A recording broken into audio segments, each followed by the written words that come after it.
Back with you on the Newsfeed PM. Thanks for staying on. Transforming the country's health landscape, something important to Ambrose Lekalakala as the Secretary General of the South African Medical Student Union at the University of Limpopo. In the rapidly changing landscape of public health care and challenges faced by some South Africans in accessing quality health care, safeguarding the future of the medical profession and confronting its challenges has become an urgent need. For more on this, we're now joined by Ambrose himself, who is with me in the studio. Ambrose, good to have you, and thank you very much for your time. No, thank you very much, and greetings to you and all to your listeners. Tagged with that kind of responsibility, some 10 medical schools across the country, you're galvanizing students there, pushing for the systemic improvement of the medical education, student welfare, as well as healthcare access. Talk to me about when you came into the system. Did you have that in mind? Is that why you came into this field? No, I don't think I came to the field because my intentions was to transform the medical training in South Africa. The reason I came into medical education was because of where I come from. I come from a rural area in Limpopo where I got to see how the challenges are there in terms of the inequalities within the healthcare system. I'll give you an example. I had a brother who suffered from epilepsy. So when I was born, my brother was sick from since then up until I got into medical school. So the reason why I chose to study medicine was because I wanted to become a doctor that could assist him or even to afford to pay for his healthcare service. Yeah. So what exposes you to activism?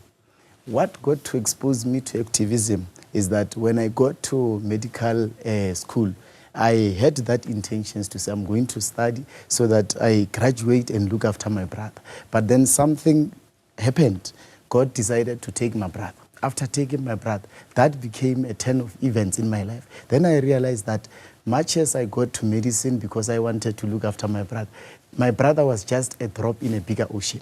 That means there's just a lot of people who are experiencing the same thing that you got to experience. That in itself is what made me to realize that there's indeed a need to transform the healthcare system, and hence why I got to be part of all the activism to try to change the healthcare landscape. Yeah. So talk to us then about the hurdles just to getting into health education. Look, the healthcare system or the healthcare training in South Africa, in terms of how it is, we have to appreciate that we are doing very well in terms of how we are training as a country, how we are training the healthcare professional. But we should as well acknowledge and appreciate that there is some sort of gaps here and there that we need to fix. For an example, I can give you that, you see, if you live here, I was in KwaZulu-Natal, the University of KwaZulu-Natal. Yesterday, we were having election of our South African Medical Students Union branch there. What I got to realize is that majority of those medical students who are there have got problems, because now is the issue of they have financial issues, they have got this and that. I'll give you one typical example. There is national NSFAS that is funding majority of our students. NSFAS funds students with the same amount, irrespective of what student is studying. So if you are studying a degree that has a lot of fees or less fees and all of that, they find you the same amount. What happens is that with medicine, you are there for long time. One. Number two, you see, in terms of residence fees, what happens is that when you come in January, you are owing. NSFAS did not pay all the amount that was charged because you were there, but NSFAS has got a cutoff, which in most instances, the residences are higher than the cutoff of NSFAS. So I think that is part of the things that has to be corrected. Yeah. So there's no differentiation in terms of how you fund medical students as compared to how you'd fund other students, right? Currently, there is no differentiation. You see, In the past, there used to be provincial health bursaries, whereby there were bursaries for medical students, but these have since been discontinued. And as a result, they just moved medical students, like every other students, to say you will all be funded by NSFAS. But they did not consider the fact that there are disparities, because I can tell you now, medical students are in university for 12 months, but they are only funded for 10 months. Why? Because all other students are there for 10 months. So there's just that assumption to say everyone is there for 10 months. So what happens with the other 2 months? Well, in the other 2 months, we find students to be frustrated. Students do not know how to survive. They've got to make extreme measures. And we've raised this before. I'll just give you one example. If you look at the 2025 NSFAS finding guideline, you will realize that it is clearly stated there that in the year 2025, healthcare students and medical students will be funded for accommodation from January to December. But it is not indicated that they are going to be funded for living allowances, because there's living allowance, there's also accommodation allowance. They only indicated accommodation allowance. That tells you that they understand that the students are there for 12 months in terms of accommodation, but they don't understand in terms of, living allowances. But also, I'm telling you now, the students did not get the money for this year, January. Wow. And we're thinking that they're not even going to get in December. We've tried to raise this with NSFAS, including with the previous minister. We're continuing to engage even with the new minister, Butimana Mel. We hope we're going to find solutions. Now, Ambrose, what has made you a champion here? I mean, to the point where even Mail and Guardian has picked you as one of the top 200 most influential South African young people.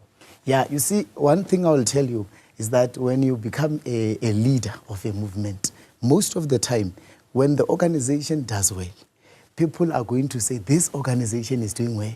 But when the organization does not do well, they are going to single you out and say, this leader is doing terrible things. But when I got this award, personally, I must be honest, I was humbled. Equally, I was emotional. But at the same time, it made me realize that there is recognition, and that it means there's a hope that all people, irrespective of whoever they are and wherever they are, little impact that they are making, it's recognized. Because much as I was the one who got to be, awarded, but the work that got to be done is the work that was done by the collective.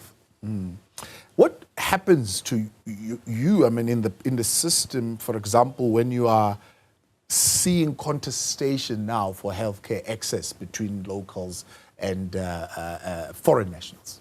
Yeah, you see, that is a complex topic that I think has to be debated at a level of officials in terms of what must happen, in terms of controlling, who comes in, how do they come in, who pays what, how do they pay, and all of that. That is a policy question that I think we have to allow those that are responsible to get to deal with it. Because my only comment to that will be that in terms of access to health care, that is a universal health right.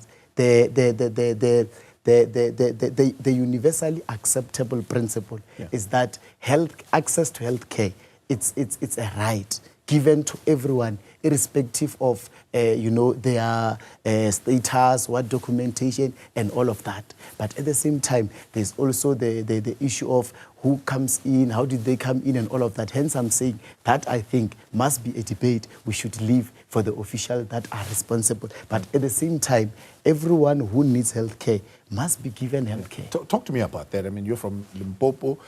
You're saying now you were conducting some elections in KwaZulu-Natal. When you look at the question of access, how can that be improved?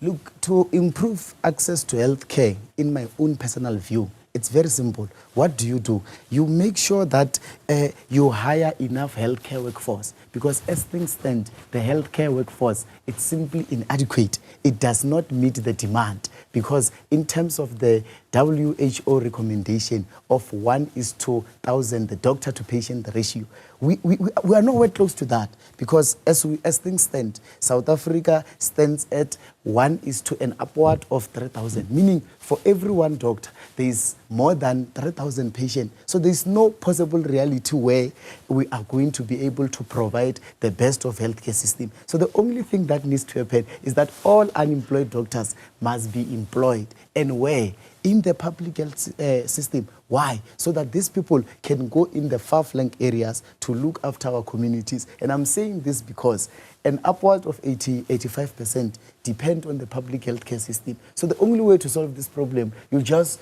employ healthcare workforce, and you know they are going to be able to meet the demand. The other question of who must come in terms of patients, that will leave to policymakers. Yeah. Brought you in because we believe your story should be an inspiration to many young people who are looking at you and the journey that you have traveled. How would you, what must I say, package your life, right? Sum it up and say to a young person who's watching us today, say, if you look at my journey and where I've come from and where I am today, it is possible for you to. Yeah, so my advice is very simple. You must start where you are with whatever you have. You must never allow your circumstance to limit you. You must always start where you are with what you have. Recognition will come, but impact will last forever.